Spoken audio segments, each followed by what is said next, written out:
Dear students, welcome back to Educator Guru YouTube channel. Today we are going to discuss the most important topic in first year PUC, that is final accounts. This is very important where you are going to get it for 12 marks. ಇದನ್ನು ಹೆಂಗೆ ಮಾಡೋದು ಅನ್ನೋದು ಬಹಳ important. ಇದರಲ್ಲಿ ಯಾವ ಥರ adjustment ಬರುತ್ತೆ, ಹೇಗೆ ಮಾಡಬೇಕು ಅದನ್ನೆಲ್ಲ ನಾನು ನಿಮಗೆ ಇವತ್ತು ತಿಳಿಸ್ತೀನಿ. ನಾನು ಕನ್ನಡದಲ್ಲಿ ಮತ್ತು ಇಂಗ್ಲೀಷ್ನಲ್ಲಿ ಎರಡಲ್ಲೂ ನಿಮಗೆ ತಿಳಿಸ್ತೀನಿ. ನಾನು doctor Srikanteshwara, retired principal, Vasavi college, Bengaluru. ಇದ್ರವರೆಗೂ ನಮ್ಮ ಚಾನಲ್ಗೆ ನೀವು ಸಬ್ಸ್ಕ್ರೈಬ್ ಆಗಿಲ್ಲದಿದ್ದರೆ ದಯವಿಟ್ಟು ಸಬ್ಸ್ಕ್ರೈಬ್ ಆಗಿ ಮತ್ತು ನಿಮ್ಮ ಫ್ರೆಂಡ್ಸ್ ಜೊತೆನೂ ಶೇರ್ ಮಾಡಿ ಮತ್ತು ಲೈಕ್ ಮಾಡಿ. ಇವತ್ತಿನ ದಿವಸ ನಾನು ನಿಮಗೆ ಎಕ್ಸ್ಪ್ಲೈನ್ ಮಾಡ್ತೀನಿ ಕನ್ನಡ ಮತ್ತು ಇಂಗ್ಲೀಷ್ ಎರಡರಲ್ಲೂ final accounts. Right? Final accounts is a very important topic. Right? You are going to get one question for 12 marks. Everybody thinks it is very tough. ಪ್ರತಿಯೊಬ್ಬರು ಅನ್ಕೋತಾರೆ ಇದು ಭಾಳ ಕಷ್ಟ. ಇದು ಕಷ್ಟ ಇಲ್ಲ, ಭಾಳ ಸುಲಭ.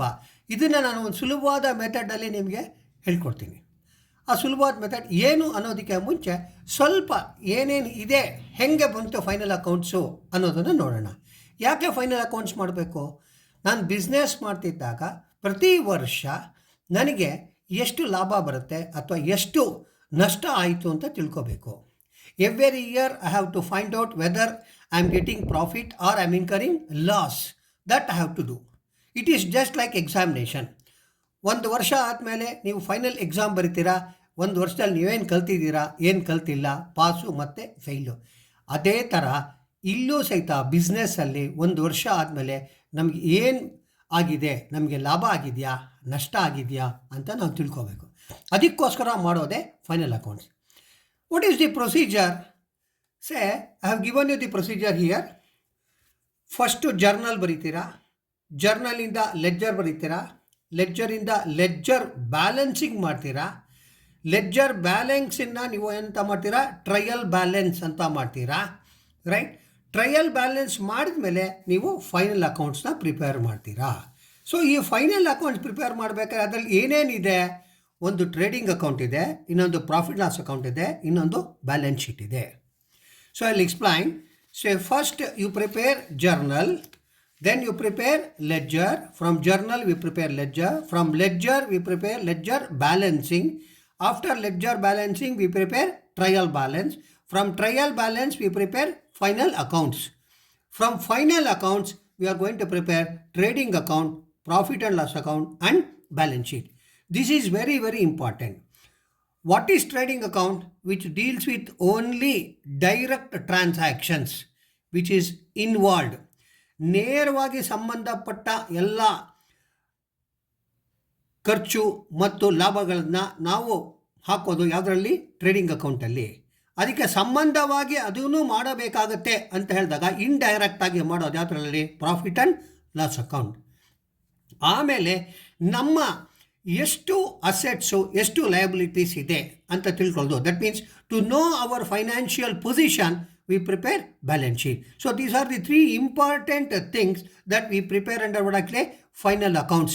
So direct items will appear in trading account, indirect items will appear in profit and loss account, and all assets and liabilities will appear in balance sheet. Right? Apart from that, we have adjustments. What is adjustments? Adjustment is very important, where you will fail to take few things under what you call your journal, where it appears outside the journal, but it should be incorporated. Those items will appear only after closing the accounts. For example, closing stock cannot be calculated in the beginning. Closing stock can be calculated only at the end. ಅಂದರೆ ಕೆಲವು important adjustments ಎಲ್ಲ ನಾವು ಕೊನೆಯಲ್ಲೇ ಮಾಡಬೇಕು. ಯಾಕೆಂದರೆ ಬುಕ್ಕನ್ನು ಬರೆದು ಎಲ್ಲ ಆದಮೇಲೆ ನಮಗೆ ಗೊತ್ತಾಗತ್ತೆ ನಮ್ಮ ಸ್ಟಾಕ್ ಎಷ್ಟಿದೆ, ನಮ್ಮ ಮಿಷಿನರಿ ಎಷ್ಟು ಯೂಸ್ ಮಾಡಿದ್ದೀವಿ, ಎಷ್ಟು ಡಿಪ್ರಿಸಿಯೇಷನ್ ಮಾಡಬೇಕು, ನಾವು ಇನ್ನೂ ಯಾರಿಗಾರ ದುಡ್ಡು ಕೊಡಬೇಕಾ, ನಮಗೆ ಯಾರೋ ವಾಪಸ್ ನಮಗೆ ಕೊಡಬೇಕಾ, ಇಂಥದನ್ನೆಲ್ಲ ಮಾಡೋದಿದೆಯಲ್ಲ ಅದನ್ನು ವರ್ಷ ಆದಮೇಲೆ ಮಾಡೋದು. ಅದು ಜರ್ನಲಲ್ಲಿ ಮಾಡಲ್ಲ, ಜರ್ನಲ್ ಪ್ರಾಪರಲ್ಲಿ ಮಾಡ್ತೀವಿ. That means the transactions will not appear under journal, which appears under journal proper. ಅದಕ್ಕೋಸ್ಕರನೇ ಈ important adjustment first year P U ಸಿನಲ್ಲಿ ಏನೇನಿದೆ ಅಂತ ನಾನು ಮಾಡಿದ್ದೀನಿ.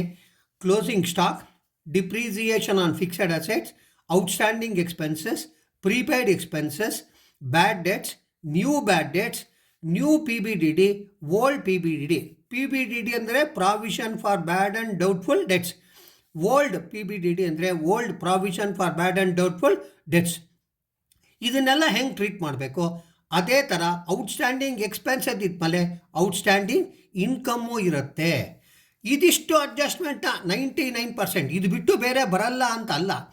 ಇದು ಭಾಳ ಇಂಪಾರ್ಟೆಂಟ್ ಅಡ್ಜಸ್ಟ್ಮೆಂಟು ನಿಮ್ಮ ಎಕ್ಸಾಮಿನೇಷನಲ್ಲಿ ಅಪಿಯರ್ ಆಗುತ್ತೆ. ಇದನ್ನು ಹೆಂಗೆ ನಾವು ಲೆಕ್ಕದಲ್ಲಿ ಅಳವಡಿಸ್ಕೋಬೇಕು. Then how to take these important adjustments in our final accounts, that with the problem that I am going to explain. While reading the problem only, I am going to solve half of the problem. You become what you call perfect in that. Right? Now, illustration 1 or problem number 1. From the following balances, prepare the trading and profit loss account and balance sheet as on 31st March 2017. Particulars: debit, credit.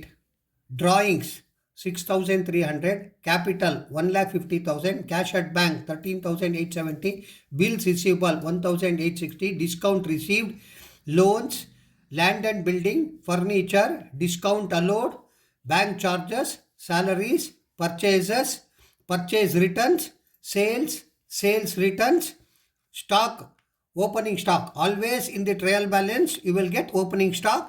Always closing stock appears outside the trial balance. Opening stock ಯಾವಾಗಲೂ trial ಬ್ಯಾಲೆನ್ಸಲ್ಲಿ ಬರುತ್ತೆ, closing stock ಯಾವಾಗಲೂ outside the trial balance ಬರುತ್ತೆ. ಅದು ಯಾಕೆ ಅಂತ ನಾನು ಹೇಳ್ತೀನಿ.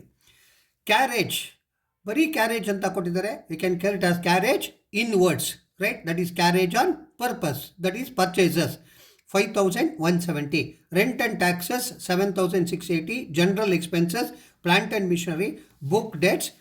Then bad debts, insurance. Insurance means it is called as insurance premium. Reserve for bad debts, it is called as old reserve. Anything which appears in the trial balance which is called as old bad debts, that is called old provision, right? That is provision for bad debts. Then creditors is their total, it has been given. Now adjustment.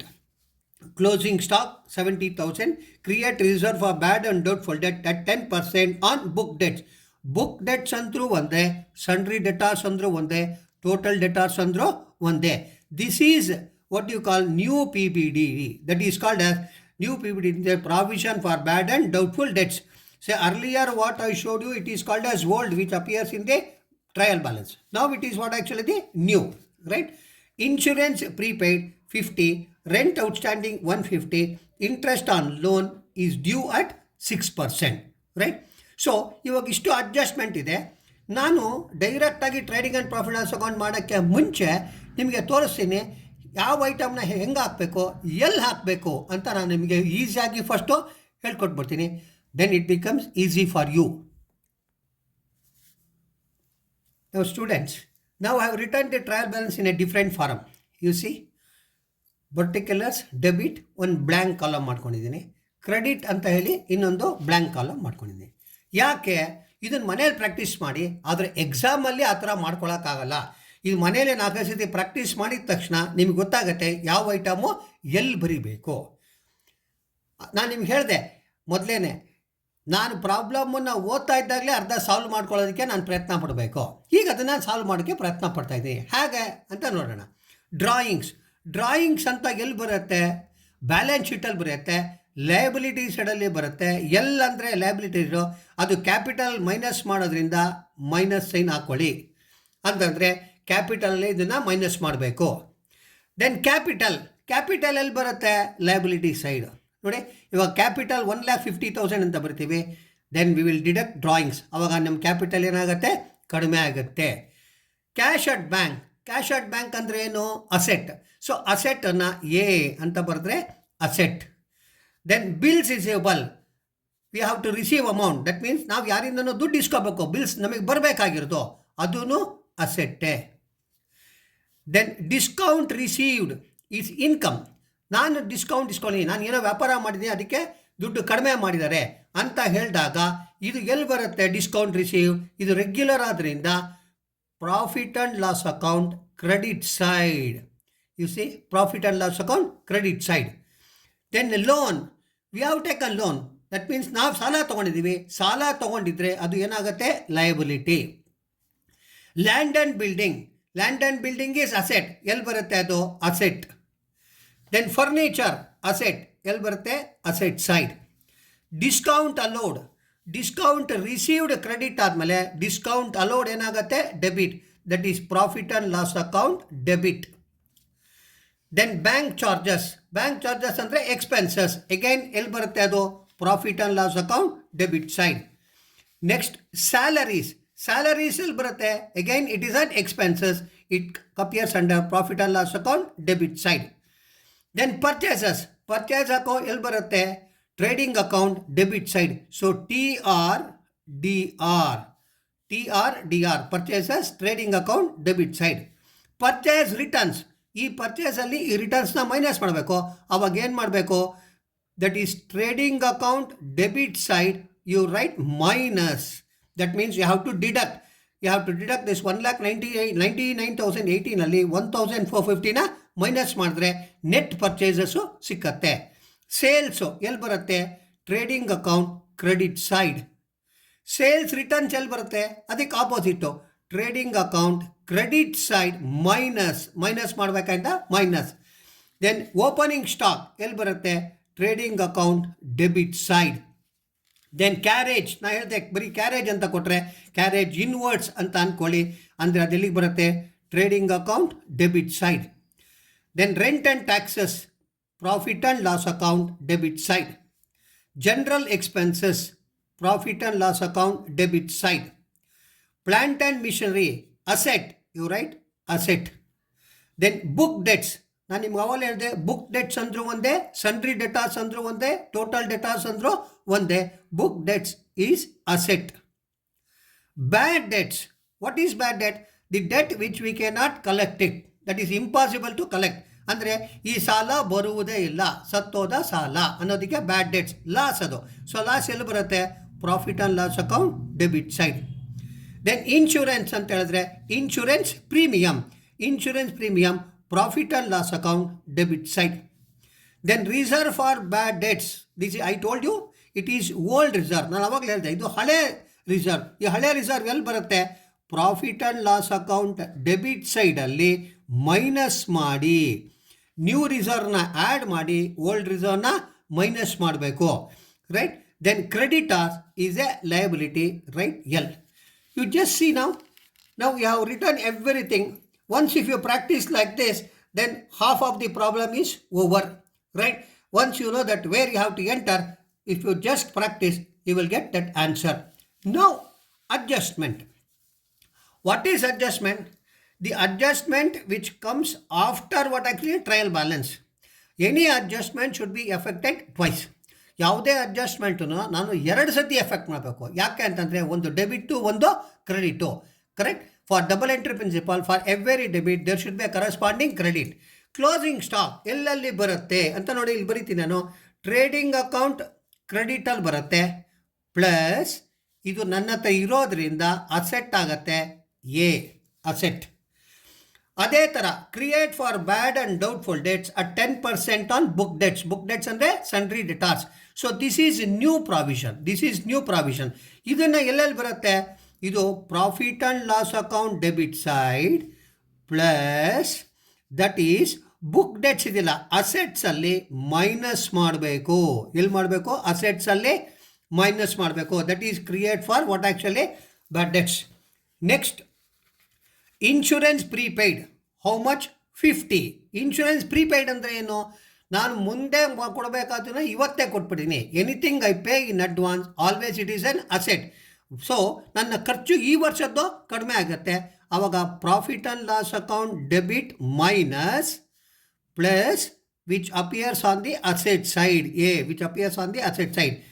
ನಿಮ್ಗೆ ಅರ್ಥ ಆಗ್ತಾ ಇದೆ ಅಂದ್ಕೊಳ್ತೀನಿ. 2 ಕಡೆ ಬರೀತಾ ಇದ್ದೀನಿ. ಯಾಕೆಂದರೆ adjustment should appear twice.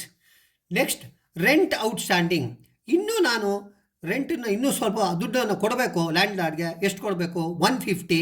So ಎಲ್ಲೆಲ್ಲಿ ಬರುತ್ತೆ ಇದು? Again profit and loss account debit plus ನಾನು ಕೊಡಬೇಕಾಗಿದ್ದು ಅಂದಮೇಲೆ liability, L liability. Then interest on loan is due, ನಾನು ಇಂಟ್ರೆಸ್ಟ್ ಲೋನ್ ಮೇಲೆ ಕೊಡಬೇಕು. 6% ಸಾಲ ತೊಗೊಂಡಿದ್ದೀನಿ, 6% ಸಾಲಕ್ಕೆ ಇಂಟ್ರೆಸ್ಟ್ ಕೊಡಬೇಕು ಅಂತ ಹೇಳಿದಾಗ ಇದು ಖರ್ಚು ಮತ್ತು liability. So profit and loss account debit side plus liability. ಈ ಥರ ನೀವೆಲ್ಲ ಬರ್ಕೊಬಿಟ್ರೆ ದೆನ್ ನಾನು ಇವಾಗ ಪ್ರಾಬ್ಲಮನ್ನು ಮಾಡಿ ತೋರಿಸಿದಾಗ ನೀವು ಚೆಕ್ ಮಾಡ್ಕೊಳ್ಳಿ ನಾನು ಹಾಗೆ ಮಾಡಿದ್ದೀನಾ ಇಲ್ವಾ, so that it becomes easy for you. Now we will work out the problem. Final accounts, problem number 1, illustration 1. It is one and the same. Important problems ಅಂತ ಹಾಕಿದ್ದೀನಿ. ನಾನು 2 ಪ್ರಾಬ್ಲಮ್ ವರ್ಕೌಟ್ ಮಾಡ್ತೀನಿ. Trading and profit and loss account for the year ending 31st March 2017. ಮೊದಲೆಲ್ಲ particulars amount ಅಂತ ಕೊಡ್ತಾ ಇದ್ವಿ, particulars amount ಅಂತ ಕೊಡ್ತಾ ಇದ್ವಿ.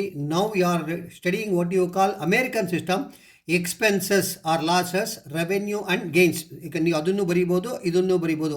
ಎಕ್ಸ್ಪೆನ್ಸಸ್ ಆ್ಯಂಡ್ ಲಾಸಸ್, ಇದು ಗೇನ್ಸ್ ಅಂತಾನು ಬರಿಬೋದು. ಏನು ಬರೆದ್ರು ಒಂದೇ. ಸೊ ಇಲ್ಲೆಲ್ಲ ಇದೆ, ನಾನು ಕ್ಲಿಯರಾಗಿ ಕೊಟ್ಟಿದ್ದೀನಿ. ಒಂದು ಇನ್ನರ್ ಕಾಲಮು, ಒಂದು ಔಟರ್ ಕಾಲಮ್ ಡೆಬಿಟ್ ಸೈಡಲ್ಲಿ, ಕ್ರೆಡಿಟ್ ಸೈಡಲ್ಲಿ ಒಂದು ಇನ್ನರ್ ಕಾಲಮು, ಒಂದು ಔಟರ್ ಕಾಲಮ್. ಈ ಥರ ಹಾಕ್ಕೊಂಡ್ರೆ ನೀವು ತಪ್ಪು ಬರೆಯೋದಕ್ಕೆ ಸಾಧ್ಯ ಇಲ್ಲ. ಸೊ ಒಂದು ಸತಿ ಉದ್ದಕ್ಕೆ ಹಿಂಗೆ ಕಾಲಮ್ ಎಳ್ಕೊಂಬಿಡಿ, then continuous ಆಗಿ ಬರ್ಕೊಂಡು ಹೋಗ್ಬೋದು. So it is very simple. We are going to prepare trading and profit account for the previous problem that I read it. Right? Either you can write particulars or expenses or losses, then amount, particulars or revenue and gains, amount. In your textbooks it is expenses and losses and revenue and gains. It is one and the same, don't worry. Debit and credit. Right? So to opening stock 60,220. So just I will, for 2-3 items I will show you the thing. Here you see opening stock 60,220, TRDR I have written, that is trading account debit side. I have written opening stock 60,220. Two purchases I will show you here also, that is purchases 1,99,080, trading account debit side, purchase returns trading account debit side minus. Here you see purchases 1,99,080 minus purchase returns 1,450, 1,97,630, right? Then carriage, I told you, that is written not actually, trading account debit side 5,170. Gross profit that we have found out before that, by sales 2,81,500, less sales returns 1,870, 2,79,630.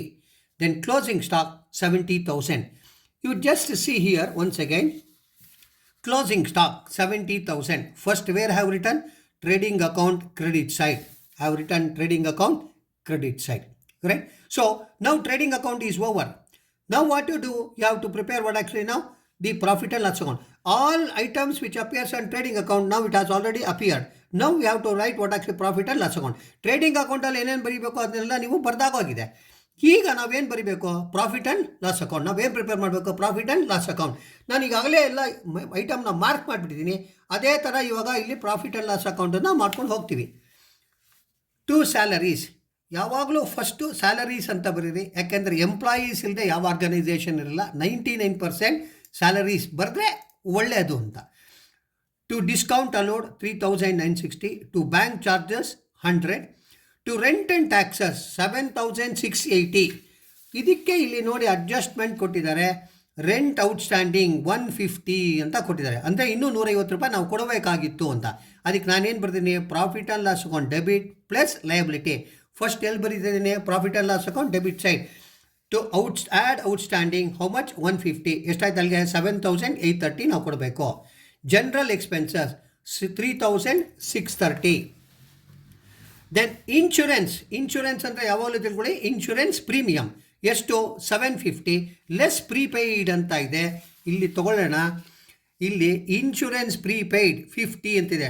Here I have return profit and loss account debit side I have return minus, because ನಾವು we have paid in advance. That amount cannot be taken in to account forward actually today. ಈಗ ನಿಮ್ಮ ತಂದೆ ನಿಮಗೆ ಮುಂದಿನ ತಿಂಗಳದ pocket money ಈ ಸತಿ ನೀವು ಕೊಟ್ಬಿಟ್ಟಿದ್ರೆ ಹೆಂಗೆ?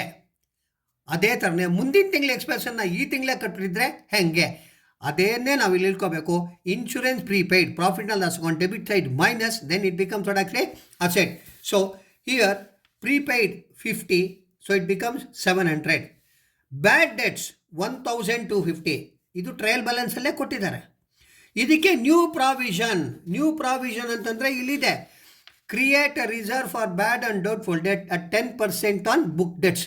ನಾನು ಲಾಸ್ಟಲ್ಲಿ ಇದನ್ನೆಲ್ಲನೂ ಕ್ಯಾಲ್ಕುಲೇಷನ್ನ ತೋರಿಸಿದ್ದೀನಿ ಹೆಂಗೆ ಮಾಡಬೇಕು ಅಂತ. 10% ಆನ್ ದಿ ಬುಕ್ ಡೆಟ್ಸ್ ನಿಮ್ಗೇನು ಬರುತ್ತೆ ಅದನ್ನು ಮಾಡಿದಾಗ ನಿಮಗೆ ಬರೋ ಅಮೌಂಟು 8274, ಅದು ನ್ಯೂ ಪ್ರಾವಿಷನ್. ಎರಡೂ ಕೊಡ್ತೀರಾ, then less old provision trial ಬ್ಯಾಲೆನ್ಸಲ್ಲಿ ಇರುತ್ತೆ, ಇದು ಟ್ರಯಲ್ ಬ್ಯಾಲೆನ್ಸ್ ಇರುತ್ತೆ 4650 ಮೈನಸ್ ಮಾಡಿದಾಗ 4874 ಬಂತು. Next interest on loan outstanding ಇವ್ರು ಕೊಟ್ಟಿದ್ದಾರೆ. Interest on loan is due at 6% ಅಂತ ಕೊಟ್ಟಿದ್ದಾರೆ. ಸೊ 6% ಕ್ಯಾಲ್ಕುಲೇಟ್ ಮಾಡಿದಾಗ ಎಷ್ಟು ಬರುತ್ತೆ 900. ದೆನ್ ಈ ಕಡೆಗೆ ಬಂದರೆ ಎರಡೇ ಐಟಮ್ ಇದೆ. By gross profit brought down 86,610, that is from the trading account. By discount received 2,980. ಅಂದರೆ ಇವೆರಡು ಐಟಮನ್ನು ಸೇರಿಸಿ ನಾವು ಕಂಡುಹಿಡಿದಾಗ net profit transfer to balance sheet is 61,176. Transfer to balance sheet is how much actually? That is capital account 61,176. Now prepare balance sheet. Balance sheet as at 31st March 2017. Liabilities, assets, amount, inner column, outer column, inner column, outer column. Creditors 18,670. I will show you here. ಇಲ್ಲೆಲ್ಲೋ ನೋಡಿ creditors ಅಂತ ಇರುತ್ತೆ. ನೀವು ಆ ಕ್ರೆಡಿಟಾರ್ಸನ್ನು ತೊಗೊಂಡ್ರೆ ಸಾಕು. Creditors 18,670. ನಾನು ಅಂತ ಬರ್ತೀನಿ ಲಯಬಿಲಿಟಿ ಅಂತ ಬರ್ತೀನಿ. ಯಾವುದ್ಯಾವುದು ಎಲ್ ಅಂತ ಬರ್ತಿದ್ದೀನೋ ಅದನ್ನೆಲ್ಲ ನಾನು ಲಯಬಿಲಿಟಿ ಸೈಡಲ್ಲಿ ಬರಿತೀನಿ. ಸೊ ಲೋನ್ ಎಷ್ಟು ತೊಗೊಂಡಿದ್ವಿ 15,000 ತೊಗೊಂಡಿದ್ವಿ. ಅದಕ್ಕೆ ಇಂಟ್ರೆಸ್ಟ್ ಕಟ್ಟಿಲ್ಲ, ಎಷ್ಟು 900 ರೂಪಾಯಿ ಇಂಟ್ರೆಸ್ಟ್ ಕಟ್ಟಬೇಕು 15,900. ರೆಂಟ್ ಔಟ್ಸ್ಟ್ಯಾಂಡಿಂಗ್ ಅದನ್ನು ದುಡ್ಡು ಕಟ್ಟಬೇಕಾಯಿತು, ಅದು ಲಯಬಿಲಿಟಿ 150. ತೋರಿಸ್ತೀನಿ ನೋಡಿ, ಇಲ್ಲಿ 2 ಸತಿ ಬರಬೇಕು. Rent outstanding profit loss account debit side plus liability. Profit and loss ಅಕೌಂಟಲ್ಲಿ ತೊಗೊಂಡಿದ್ದೀವಿ, ಈಗ ಲಯಬಿಲಿಟಿ. ದೆನ್ ಕ್ಯಾಪಿಟಲ್ ಎಷ್ಟಿದೆ 1,50,000 ಇದೆ. ಈ ವರ್ಷದ ಪ್ರಾಫಿಟ್ಟು 61,176. ಮತ್ತು ಡ್ರಾಯಿಂಗ್ಸ್ 6,300. ನೋಡಿ ನಾನು ತೋರಿಸ್ತೀನಿ. ಕ್ಯಾಪಿಟಲ್ 1,50,000, ಡ್ರಾಯಿಂಗ್ಸ್ ಎಷ್ಟಿದೆ 6,300. ನಾನು ಏನು ಬಂದಿದ್ದೀನಿ ಲಯಬಿಲಿಟಿ. ಹಿಯರ್ ಎಲ್ ಮೈನಸ್ ಅಂದರೆ ಕ್ಯಾಪಿಟಲಲ್ಲಿ ಅದನ್ನು ಮೈನಸ್ ಮಾಡಬೇಕು. ಮೈನಸ್ ಮಾಡಿದ್ದೀನಿ 6,300, 2,04,876. ಅದೇ ಥರ ಏನೇನು ಎ ಅಂತಿದೆಯೋ ಅದನ್ನೆಲ್ಲ ನಾನು ಅಸೆಟ್ ಸೈಡಲ್ಲಿ ಬರ್ತೀನಿ. Cash at bank 13,870. Book debts ಅಂದರೆ sundry debtors 82,740. Minus reserve for bad debts new reserve 8,274. Minus ಮಾಡಿದ್ರೆ 74,466. ನೋಡಿ ಇಲ್ಲಿ ನಾನು ನಿಮಗೆ ಬರ್ಸಿದ್ದೀನಿ. Create a reserve for bad and doubtful debts at 10% on book debts. 2 ಸತಿ ಬರಬೇಕು. Profit and loss account debit plus asset what actually minus. So ಎರಡನೇ effect profit loss account debit ಸೈಡಲ್ಲಿ ತೊಗೊಂಡಿದ್ದೀವಿ. ನಾವು we are taking on what actually asset side.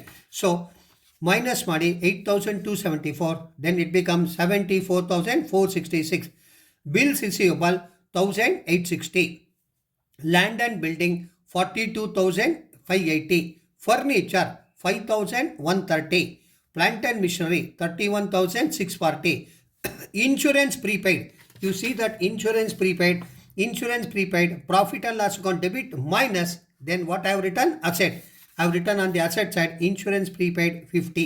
Then closing stock, I will show you closing stock what I have written trading account credit side plus asset. So plus asset is how much actually 70,000. If you total it up, naturally your balance sheet will tally 2,39,596, 2,39,596. Here I have shown you the calculation. New provision for bad debts. Book debts, how much actually? 5%. 5% on what actually that is sundry debtors anta kottidare. So, sorry, 10%. 10% on sundry debtors. 10% of 82,740. 82,740 into 10 divided by 100 and 8,274. Here I show 8,274 new provision. Interest on loan. Loan is how much actually? 15,000. You have to calculate interest for 6%. So 6% of 15,000 is 900. I have shown in the calculation 15,000 into 6 divided by 100. So ಇದನ್ನು ಮಾಡಿದಾಗ 900ಗೆ ಇಂಟ್ರೆಸ್ಟನ್ನು ಇಲ್ಲಿ ತೋರಿಸಿದ್ದೀವಿ. Interest outstanding how much ಆಗಲಿ 500. Here also I will show you ಹೇಗೆ ಮಾಡಬೇಕು. Interest on loan, profit and loss account debit side plus liability. This is how you have to prepare your trading and profit and loss account, right? With this, what do you call simple, writing, if you practice this, then it becomes what actually in your memory.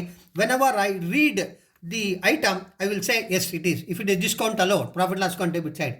Purchases, trading account debit side. Purchase returns, trading account debit side, minus. It is very easy. But if you practice 2-3 problems or 5 problems, then it becomes easy for you. Okay? Now problem number 2 or illustration number 2. We have worked out problem number 1. Now we will work out problem number 2. The following were the balances extracted from the books of Yogita as on 31st March 2017. Particulars: debit, credit, cash in hand, cash at bank, purchases, sales returns, return inwards, return outwards. This is very important. Return inwards, return outwards. Return inwards means it is sales returns. Return outwards means what actually? Purchases return. If you get a doubt, I will write here. It is called as what you mean by return inwards. It is called as what actually? Sales returns. Return outwards means what actually it is? Purchase returns. You should not get confused with carriage inwards and carriage outwards. Carriage inwards is direct, it is on purchases. Carriage outwards, it is on sales, it is indirect, right? So wages, fuel and power. Carriage on sales. Say carriage on sales is indirect. Carriage on purchases is what actually? It is what you call direct. So this can be called as what actually? Carriage inwards. This is carriage outwards. This is carriage inwards. That means goods which are giving. That is what you are getting it, right? Then rent, they have given in credit column, which is called as rent received. Rent received. Opening stock, building, freehold land, machinery, salaries, patents, general expenses, insurance. Insurance means it is insurance premium, capital, drawings, then sundry debtors, sundry creditors. Students, ನಾನು ಇಲ್ಲಿ explain ಮಾಡಿದೆ. ಇದು ಎರಡನೇ problem ನಾವು workout ಮಾಡೋಕ್ಕೆ ಹೋಗ್ತಾ ಇದ್ದೀವಿ. ಇಲ್ಲಿ ರಿಟರ್ನ್ ಇನ್ವರ್ಡ್ಸ್ ಮತ್ತು ರಿಟರ್ನ್ ಔಟ್ವರ್ಡ್ಸ್ ಅಂತ ಇದೆ. ಅಂದರೆ ಏನು ಅಂದರೆ ರಿಟರ್ನ್ ಇನ್ವರ್ಡ್ಸ್ ಅಂದರೆ ಸೇಲ್ಸ್ ರಿಟರ್ನ್ಸ್ ಅಂತ, ರಿಟರ್ನ್ ಔಟ್ವರ್ಡ್ಸ್ ಅಂತಂದರೆ ಪರ್ಚೇಸ್ ರಿಟರ್ನ್ಸ್ ಅಂತ. ಅದೇ ಥರ ಇದನ್ನು ನೀವು ಕನ್ಫ್ಯೂಸ್ ಮಾಡ್ಕೋಬಾರ್ದು. ಕ್ಯಾರೇಜ್ ಆನ್ ಸೇಲ್ಸ್ ಅಂತ ಹೇಳಿದ್ರೆ ಪ್ರಾಫಿಟ್ ಆ್ಯಂಡ್ ಲಾಸ್ ಅಕೌಂಟ್ ಬರೋದು. ಕ್ಯಾರೇಜ್ ಆನ್ ಪರ್ಚೇಸಸ್ ಅಂದರೆ ಇದು it is nothing but carriage inwards, ಅಂದರೆ ಇದು ಟ್ರೇಡಿಂಗ್ ಅಕೌಂಟ್ಗೆ ಹೋಗೋದು. ಬರೀ ರೆಂಟ್ ಅಂತ ಕೊಟ್ಟಾಗ ನೋಡಿ ಯಾವ ಕಾಲಮಲ್ಲಿದೆ ಅಂತ. ರೆಂಟು ಕ್ರೆಡಿಟ್ ಕಾಲಮಲ್ಲಿದೆ, ಅಂದರೆ it is nothing but rent received. ಆಯಿತಾ? Then opening stock, building, free hold premises, salaries, expenses, everything is there. Now adjustment is there. Taking into account the following adjustment, prepare trading and profit and loss account and balance sheet as on 31st March 2017. Stock on 31st March, andre closing stock 6,800. Machinery is to be depreciated at 10% and patents at 20%. Machinery 10% ಹಂಗೆ ಮತ್ತು ಪೇಟೆಂಟ್ಸ್ನ 20% ಆಗಿ depreciate ಮಾಡಿ ಅಂತ ಕೊಟ್ಟಿದ್ದಾರೆ. Salaries for the month of March 2017 amounting rupees 1,500 were still what actually pending. ಅಂದರೆ ಇನ್ನೂ 1,500 ರೂಪಾಯಿ salaries ಕೊಡಬೇಕು, ಲಯಬಿಲಿಟಿ ಆಯಿತು, ಅದನ್ನು ಇನ್ನೂ ಅವ್ರಿಗೆ ಕೊಟ್ಟಿಲ್ಲ. Then insurance includes a premium of ₹170 on a policy expiring on September 30, 2017. ಇಲ್ಲಿ ಭಾಳ ಕೇರ್ಫುಲ್ಲಾಗಿ ಲೆಕ್ಕ ಮಾಡಬೇಕು ನೀವು. ಸೆಪ್ಟೆಂಬರ್ 30, 2017 ಅಂತ ಹೇಳಿದ್ರೆ ನಾವು ಇಲ್ಲಿ ಮಾಡ್ತಾ ಇರೋದು ಮಾರ್ಚ್ 31, 2017. ಅಲ್ಲಿಗೆ ಇದು ₹170 1 ವರ್ಷಕ್ಕೆ ಕೊಟ್ಟಿದ್ದಾರೆ. ಸೊ ಒಂದು ವರ್ಷಕ್ಕೆ ಕೊಟ್ಟಿದ್ರೆ ಎಷ್ಟು ಅಡ್ವಾನ್ಸ್ ಆಗಿ ಮುಂದಿನ ವರ್ಷಕ್ಕೆ ಕೊಟ್ಬಿಟ್ಟಿದ್ದೀವಿ ಅಂತ ಕ್ಯಾಲ್ಕುಲೇಟ್ ಮಾಡಬೇಕು. ಸೆಪ್ಟೆಂಬರ್ ಅಂತ ಹೇಳಿದ್ರೆ April, May, June, July, August, September ಎಷ್ಟು ತಿಂಗಳಿಗೆ? 6 ತಿಂಗಳಿಗೆ ಕೊಟ್ಟಿದ್ದೀವಿ. ಅಂದರೆ 170 ರೂಪಾಯಿನಲ್ಲಿ 85 ರೂಪಾಯಿ ಈ ವರ್ಷದ್ದು, 85 ರೂಪಾಯಿ ಮುಂದಿನ ವರ್ಷದ್ದು. ಇದನ್ನು ಬೇರೆ ಥರದಲ್ಲಿ ಹೇಳಿದ್ದಾರೆ. It is nothing but what you call insurance premium prepaid. In the last problem we have worked out insurance premium directly prepaid. Here they have given the date. Anything can be given. ಆ ಥರನೂ ಕೊಡ್ಬೋದು, ಈ ಥರನೂ ಕೊಡ್ಬೋದು. ಭಾಳ ಸುಲಭವಾಗಿದೆ. ಈ date ನೋಡಿದ ತಕ್ಷಣ ನಿಮಗೆ ಅರ್ಥ ಆಗುತ್ತೆ. ಇದು ಮಾರ್ಚಿಗೆ ಮುಗಿದಿರೋದ್ರಿಂದ ಏಪ್ರಿಲಿಂದ ಸೆಪ್ಟೆಂಬರ್ಗೆ ಎಷ್ಟು ತಿಂಗಳಾಗುತ್ತೆ? 6 ತಿಂಗಳಾಗುತ್ತೆ. ಸೊ 170 ರೂಪಾಯಿ, 80 ರೂಪಾಯಿ ಈ ವರ್ಷದ್ದು, 85 ರೂಪಾಯಿ ಮುಂದಿನ ವರ್ಷದ್ದು. ಸೊ 85 ರೂಪಾಯಿ ಮುಂದಿನ ವರ್ಷದ್ದು ಅಂತಂದರೆ ಅದು ಅಸೆಟ್ ಆಗುತ್ತೆ. ಅದನ್ನು ಮೈನಸ್ ಮಾಡಬೇಕು. ಅದನ್ನು ನಿಮಗೆ ಎಕ್ಸ್ಪ್ಲೈನ್ ಮಾಡ್ತೀನಿ ತಿರ್ಗಾ. Further bad dates 725. ಅಂದರೆ ಈಗಾಗಲೇ ನಾವೇನೋ ಅಂದ್ಕೊಂಡಿದ್ವಿ, ಅದ್ರ ಮೇಲೂ ಸಹಿತ ಸತ್ತೋದ ಸಾಲ ಎಷ್ಟಾಗಿದೆ? 725 ರೂಪಾಯಿ.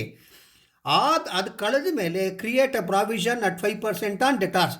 ತಿರ್ಗಾ ನಾವು ಡೌಟ್ಫುಲ್ ಮಾಡ್ತಾಯಿದ್ದೀವಿ. ಎಷ್ಟು ಪರ್ಸೆಂಟು? 5%. ಅದನ್ನು ಮಾಡಬೇಕು. Rent receivable. Rent receivable means ನಾನು ಇನ್ನೂ 1,000 ರೂಪಾಯಿ ರೆಂಟನ್ನು ಇಸ್ಕೋಬೇಕು, ಇನ್ನೂ ಬರಬೇಕು. That is outstanding. Rent received 9,000 ಅಂತ ಇದೆ. ಆದರೆ ಆ್ಯಕ್ಚುಲಾಗಿ ನನಗೆ ಬರಬೇಕಾದ್ದು 10,000. ಇನ್ನೂ 1,000 ಬರಬೇಕಾಗಿದೆ. ಕರೆಕ್ಟ್. ಈಗ ಇದನ್ನು ನಾನು ನಿಮಗೆ ತೋರಿಸ್ತೀನಿ ಹೇಗೆ ಮಾಡೋದು ಅಂತ. ಈಗ ನೋಡಿ, ನಾನು ನಿನ್ನೆ ಲಾಸ್ಟ್ ಪ್ರಾಬ್ಲಮಲ್ಲಿ ಹೆಂಗೆ ಹೇಳಿದ್ನೋ ಹಾಗೆ ಮಾಡಿದ್ದೀನಿ. ಡೆಬಿಟು, ಕ್ರೆಡಿಟು, ದೆನ್ ಡೆಬಿಟ್ ಆದಮೇಲೆ ಒಂದು ಕಾಲಮ್ ಬಿಟ್ಟಿದ್ದೀನಿ, ಇನ್ನೊಂದು ಕಾಲಮ್ ಬಿಟ್ಟಿದ್ದೀನಿ. ಸ್ಟೂಡೆಂಟ್ಸ್, ನಾನು ಈಗಲೂ ಹೇಳ್ತಾ ಇದ್ದೀನಿ, ಇದು ಮನೆಯಲ್ಲಿ ಪ್ರಾಕ್ಟೀಸ್ ಮಾಡಬೇಕು. ಈ ಥರ ಬರೆಯೋದನ್ನು ಎಕ್ಸಾಮಲ್ಲಿ ಕ್ವಶನ್ ಪೇಪರ್ ಮೇಲೆ ಬರಿಬೇಡಿ. You are not suppose to write it on the question paper. ನೀವು ಒಂದು ಸತಿ ಪ್ರಾಕ್ಟೀಸ್ ಮಾಡಿಬಿಟ್ರೆ ಅದು ತಲೆಯಲ್ಲಿ ಸಿಗುತ್ತೆ. ಒಂದು 5 ಪ್ರಾಬ್ಲಮಿಗೆ ಮಾಡಿ ಆಟೋಮೆಟಿಕ್ಕಾಗಿ ಯಾವ್ಯಾವುದು ಎಲ್ಲೆಲ್ಲಿ ಬರುತ್ತೆ ಅಂತ ನಿಮಗೆ ಗೊತ್ತಾಗುತ್ತೆ. ಆ ಈಸಿ ಮೆಥಡನ್ನ ನಾನು ನಿಮಗೆ ಹೇಳ್ಕೊಡ್ತಾ ಇದ್ದೀನಿ ಅಷ್ಟೇನೆ.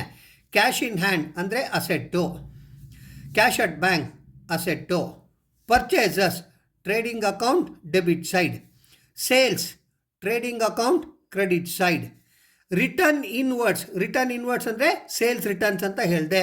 ಸೊ ಇದು ಟ್ರೇಡಿಂಗ್ ಅಕೌಂಟ್ ಕ್ರೆಡಿಟ್ ಸೈಡಲ್ಲಿ ನೀವೇನು ಮಾಡಬೇಕು? ಟ್ರೇಡಿಂಗ್ ಅಕೌಂಟ್ ಕ್ರೆಡಿಟ್ ಸೈಡಲ್ಲಿ ತೆಗಿಬೇಕು ಮೈನಸ್. ರಿಟರ್ನ್ ಔಟ್ವರ್ಡ್ಸ್ ಅಂದರೆ ಪರ್ಚೇಸ್ ರಿಟರ್ನ್ಸ್ ಅಂದರೆ ಟ್ರೇಡಿಂಗ್ ಅಕೌಂಟ್ ಡೆಬಿಟ್ ಸೈಡಲ್ಲಿ ಮೈನಸ್ ಸೈನ್ ಹಾಕಿ ಅಂದರೆ ಕಳಿಬೇಕು. Wages trading account debit side. Then fuel and power trading account debit side. Carriage on sales ಅಂತ ಇದೆ. Carriage on sales is carriage outwards. ಇದು profit and loss account debit side. Carriage on purchases ಅಂತ ಹೇಳಿದ್ರೆ direct it comes to trading account debit side. Then rent receivable, that is rent received is how much actually? 9,000. It is income. So income ಅಂತ ಹೇಳಿದಾಗ profit and loss account credit side. Opening stock 5,760 trading account debit side.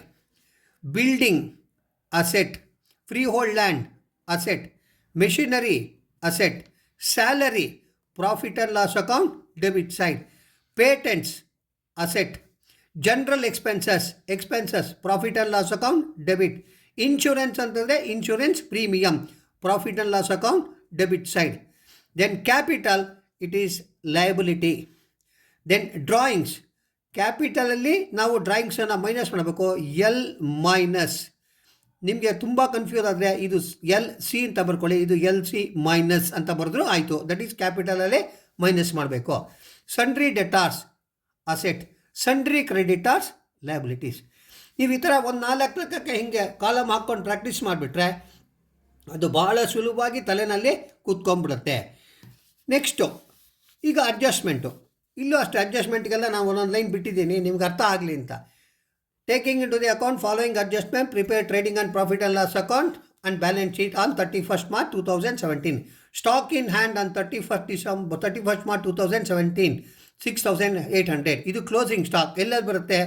Trading account credit, again it is asset.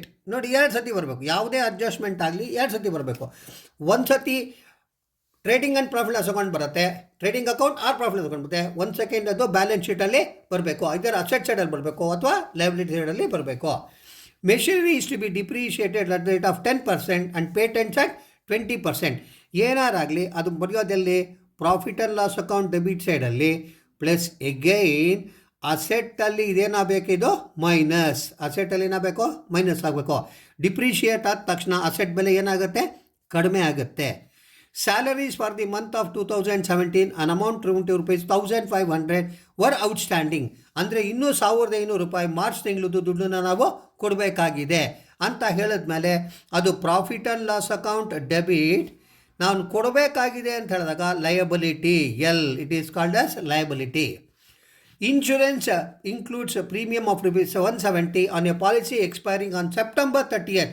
ನಾನು ಹೇಳಿದೆ September 30th ನೀವು ಏಪ್ರಿಲಿಂದ ಸೆಪ್ಟೆಂಬರಿಗೆ ಮಾಡಿದ್ರೆ 6 ತಿಂಗಳಾಗುತ್ತೆ. So 6 ತಿಂಗಳಿಗೆ you are paid what actually in advance ಅಂತ ಹೇಳಿದಾಗ ನಾವೇನು ಮಾಡಬೇಕು, ಪ್ರಾಫಿಟ್ ಆ್ಯಂಡ್ ಲಾಸ್ ಅಕೌಂಟಲ್ಲಿ ಇನ್ಶೂರೆನ್ಸಲ್ಲಿ ಡೆಬಿಟ್ ಸೈಡಲ್ಲಿ ಏನು ಮಾಡಬೇಕು, ಮೈನಸ್ ಕಡಿಮೆ ಮಾಡಿದ್ವಿ.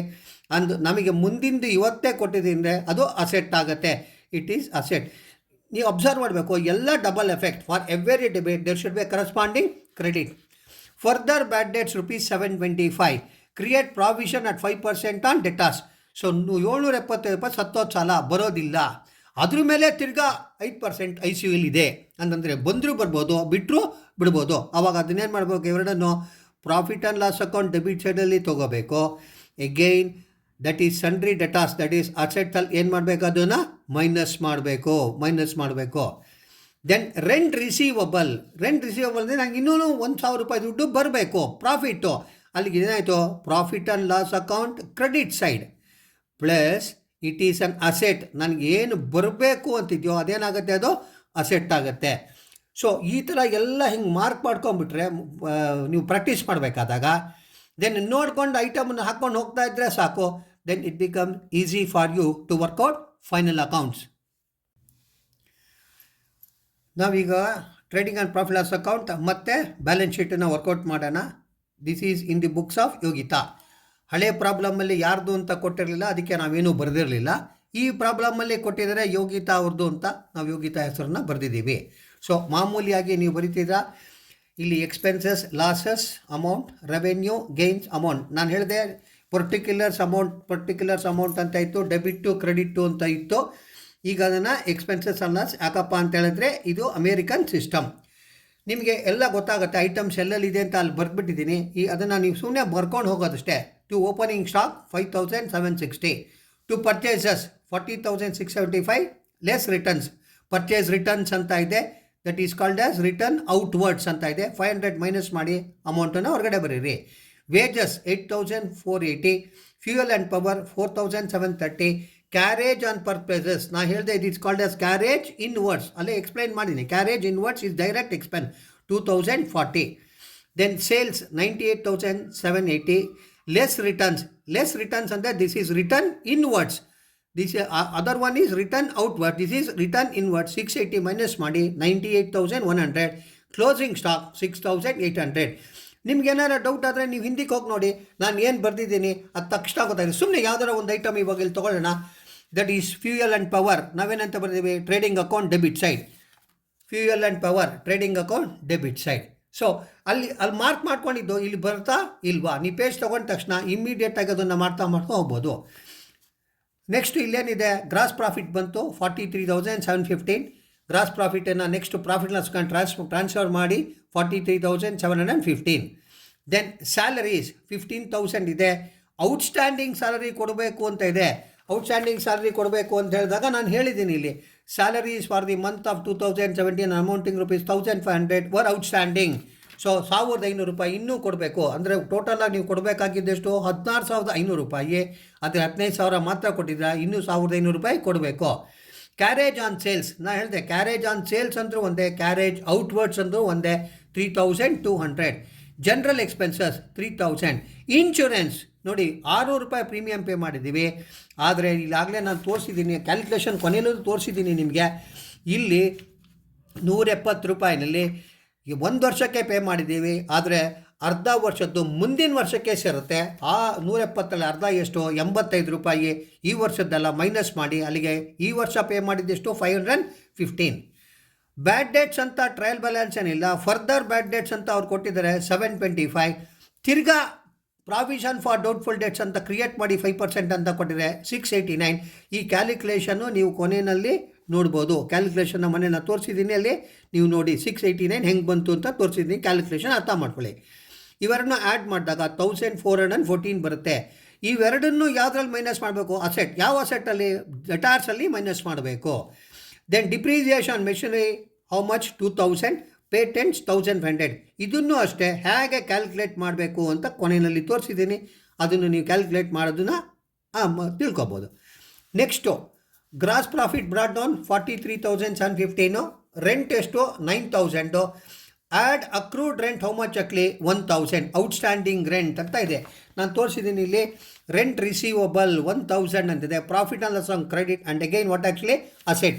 ಸೊ ರೆಂಟ್ ಅಕ್ರೂಡ್ ಅಂತಂದ್ರು ಒಂದೇ, ಔಟ್ಸ್ಟ್ಯಾಂಡಿಂಗ್ ಅಂತೂ ಒಂದೇ. 1,000 ಎಷ್ಟಾಯ್ತು ಅಲ್ಲಿಗೆ? 10,000. ಟೋಟಲ್ ಮಾಡಿ ನಿಮಗೆ ಪ್ರಾಫಿಟ್ ಎಷ್ಟು ಬರುತ್ತೆ? 25,586 ಬರುತ್ತೆ. ಆ ಪ್ರಾಫಿಟ್ನ ಎಲ್ಲಿಗೆ ಟ್ರಾನ್ಸ್ಫರ್ ಮಾಡಬೇಕು? ಕ್ಯಾಪಿಟಲ್ ಅಕೌಂಟ್ಗೆ. Net profit transfer to capital account. So if you prepare like this, then you will be finishing what actually trading and profit and loss account. Now we will prepare balance sheet. Balance sheet, liabilities, assets, sundry creditors 6,300. Salaries outstanding, ನಾನು ಇನ್ನೂ ಈ ವರ್ಷ ಕೊಡಬೇಕಾಗಿದೆ ಎಷ್ಟು? 1,500 ರೂಪಾಯಿ. Capital ಎಷ್ಟಿತ್ತು? 62,000 ಇದೆ trial ಬ್ಯಾಲೆನ್ಸಲ್ಲಿ.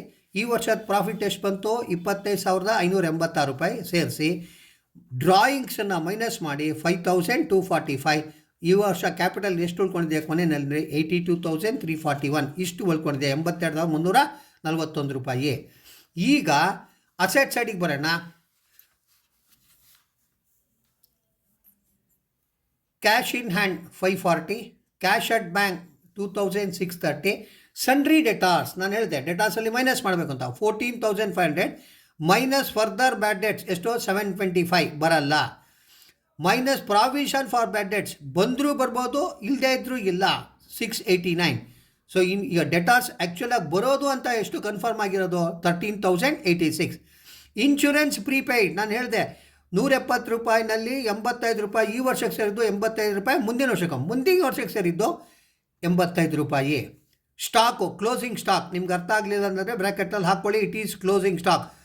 Balance ಶೀಟಲ್ಲಿ ಯಾವಾಗಲೂ ಅಪಿಯರ್ ಆಗೋದು ಯಾವ stock? Closing stock 6,800. Rent accrued ಅಂತ ಹೇಳಿದ್ರೆ ರೆಂಟ್ ರಿಸೀವಬಲ್. ನಿಮ್ಗೆ ತಿರ್ಗಾ ಅದು ಅನುಮಾನ ಆದರೆ rent receivable is how much actually? 1,000. ನೋಡಿ ಸ್ಟೂಡೆಂಟ್ಸ್, ಈಗ ನಾನು ಇದೆಲ್ಲ ಏನು ಬರ್ತಿದ್ದೇನೆ ಇದೆಲ್ಲ ಒಂದು ಸ್ಟೇಜಲ್ಲಿ ಬರ್ತಿದ್ದೀನಿ. ಹಳೆ ಪ್ರಾಬ್ಲಮಲ್ಲಿ ಅದರ ಪ್ರಾಬ್ಲಮ್ ನಂಬರ್ 1ನಲ್ಲಿ ನಾನು ಸುಮ್ಮನೆ ಬರ್ಕೊಂಡು ಹೋದೆ. ಬಟ್ ಇಲ್ಲಿ ನಿಮ್ಗೆ ಇನ್ನೊಂದನ್ನು ಹೇಳ್ಕೊಡೋಕ್ಕೆ ಇಷ್ಟಪಡ್ತೀನಿ. ನಾನು ಎಲ್ಲ ಬರ್ತಿರೋದು ಕರೆಂಟ್ ಅಸೆಟ್ಸು, ಅಷ್ಟು ಯಾವುದಿದೋ ಕರೆಂಟ್ ಅಸೆಟ್ಸು. ಆಮೇಲೆಲ್ಲ ಏನು ಬರ್ತಿದ್ದೀನಿ? Fixed assets ಬರ್ತಿದ್ದೀನಿ. ಅಕಸ್ಮಾತಾಗಿ ಸ್ವಲ್ಪ ಹಿಂದೆ ಮುಂದೆ ಆದರೆ ಯೋಚನೆ ಮಾಡಬೇಡಿ. ಬಟ್ ಕಲ್ತ್ಕೋಬೇಕಾದಾಗ ಈ ಥರ ಕಲ್ತ್ಕೊಳ್ಳೋದು ಒಳ್ಳೆಯದು. ಫಸ್ಟೆಲ್ಲ ಕರೆಂಟ್ ಅಸೆಟ್ಸ್ ಬರ್ದು, ಆಮೇಲೆಲ್ಲ ಏನು ಬರೀಬೇಕು ನೀವು? ಫಿಕ್ಸೆಡ್ ಅಸೆಟ್ಸ್ ಬರಬೇಕು.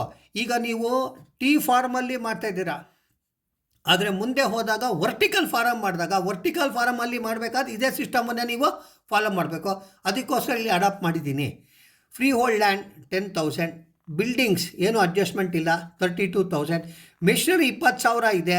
ಡಿಪ್ರಿಷಿಯೇಷನ್ 10% ಕೊಟ್ಟಿದ್ದಾರೆ, 2,000 ಮೈನಸ್ ಮಾಡಿದ್ದೀನಿ. ಎಷ್ಟಾಯ್ತು ಅಲ್ಲಿಗೆ? 18,000. ಪೇಟೆಂಟ್ಸ್ 7,500 ಇದೆ, 20% ಡಿಪ್ರಿಸಿಯೇಷನ್ ಇದೆ, 1,500 ಮೈನಸ್ ಮಾಡಿದ್ದೀನಿ. ಎಷ್ಟಾಯ್ತು ಅಲ್ಲಿಗೆ? 6,000.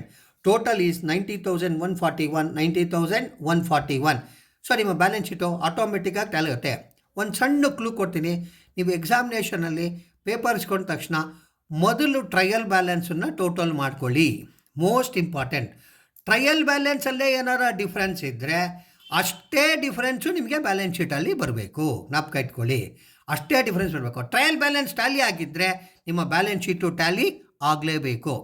If you get any difference in trial balance, then the same difference that you should get it in balance sheet. If there is no difference in trial balance, then definitely your balance sheet will tally. Why? All items will appear either on one side, either on trading account or what actually balance sheet. Whereas adjustment will appear twice, once in trading account or profit and loss account, and what actually again in balance sheet, either on the liability side or on the asset side. ಈಗ ಯಾವುದಾರೋ item adjustment ಇದ್ದರೆ ಅದು 2 ಸತಿ appear ಆಗುತ್ತೆ. ಒಂದು trading account ಅಥವಾ profit and loss account, ಮತ್ತೆ ಅದು ಎಲ್ಲಿ ಬರುತ್ತೆ? ಬ್ಯಾಲೆನ್ಸ್ ಶೀಟ್ ಬರುತ್ತೆ. ನೀವು ಒಂದು ಸತಿ ವೆರಿಫೈ ಮಾಡಿ, ನಾನು 2 ಸತಿ ಎಲ್ಲ ಹೇಳಿದ್ದೀನಿ. ಇವಾಗ ಯಾವ್ಯಾವ ಅಡ್ಜಸ್ಟ್ ಮಾಡಿದ್ದೀನಿ ಆ ಕ್ಯಾಲ್ಕುಲೇಷನ್ಸ್ನ ತೋರಿಸ್ತೀನಿ ನೋಡಿ. ಕ್ಯಾಲ್ಕುಲೇಷನ್ಸ್ ತೋರಿಸ್ತಾ ಇದ್ದೀನಿ. Depreciation machinery 10%. 10% of 20,000 is 2,000. ಹೆಂಗೆ 20,000 into 10 divided by 100 is how much actually 2,000. Depreciation patents at 20%. 20% are 7,500. That is 7,500 into 20 divided by 100. ನೀವು ಕ್ಯಾಲ್ಕುಲೇಟರ್ ಮಾಡಿದ್ರೆ ಎಷ್ಟು ಬರ್ತದೆ? 1,500. ನೆಕ್ಸ್ಟು ಇನ್ಶೂರೆನ್ಸ್ ಪ್ರೀಪೇಯ್ಡ್ ನಾನು ಹೇಳಿದ್ದೀನಿ.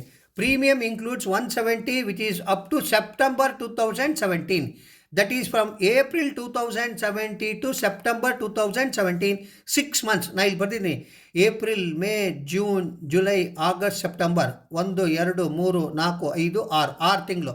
ಸೊ ಇದು 170 ರೂಪಾಯಿ ಎಷ್ಟು ತಿಂಗಳಿಗೆ? 12 ತಿಂಗಳಿಗೆ. 6 ತಿಂಗಳಿಗೆ ಎಷ್ಟು ಅಡ್ವಾನ್ಸ್ ಪೇ ಮಾಡಿದ್ದೀವಿ ನಾವು? 170 divided by 6 divided by into 6 divided by 12 ಎಷ್ಟಾಯ್ತು ಅಲ್ಲಿಗೆ? 85 rupees paid in advance. Further bad debts ಎಷ್ಟು? 725. After that P B D D ಅಂದರೆ provision for doubtful debts at 5%. ಆಗ ಕೇರ್ಫುಲ್ಲಾಗಿ ಮಾಡ್ಕೋಬೇಕು. ಸನ್ಡ್ರಿ ಡೆಟಾರ್ಸ್ 14,500 ತಗೊಳ್ಳಿ. ಅದರಲ್ಲಿ ಬ್ಯಾಡ್ ಡೆಟ್ಸ್ನ ಫಸ್ಟ್ ಕಳೆದ್ಬಿಡಿ. ಎಷ್ಟದು? 725 ರೂಪಾಯಿ ಬ್ಯಾಡ್ ಡೆಟ್ನ ಕಳೆದ್ಬಿಡಿ. ಕಳೆದ್ರೆ ಎಷ್ಟು ಬರ್ತಲ್ಗೆ? 13,775. ಈ 13,775 5% doubtful, that is provision for doubtful debts. ಅಂದರೆ further bad debts is 725. Again you have to make BBDD at 5%. Means before calculating BBDD you are supposed to deduct further bad debts. 14,500 minus 725 is 13,775. Now PBDD at 5%. 5% of 13,775. Now ಇಲ್ಲಿ ಮಾಡಿದ್ದೀನಿ 13,775 into 5 divided by 100. It is how much actually? 689. So this is how we have to calculate that one, right? So ultimately I have become what actually? Minus, that is 13,775 minus 69, 689, 13,086. ಈ calculation ಅಲ್ಲಿ ಬರೆದಿದ್ದೀನಿ. ಈಗ ನಿಮಗೆ ಇದು ಗೊತ್ತಾಗಲಿ ಅಂತ ಇನ್ನೊಂದ್ಸತಿ ನಾನೆಲ್ಲ ಕಂಪ್ಲೀಟಾಗಿ ತೋರಿಸಿದ್ದೀನಿ. ಸೊ ಇದಿಷ್ಟು ನೀವು ಕರೆಕ್ಟಾಗಿ ತಿಳ್ಕೊಂಬಿಟ್ರೆ you can work out any problem under final accounts as per the examination, right?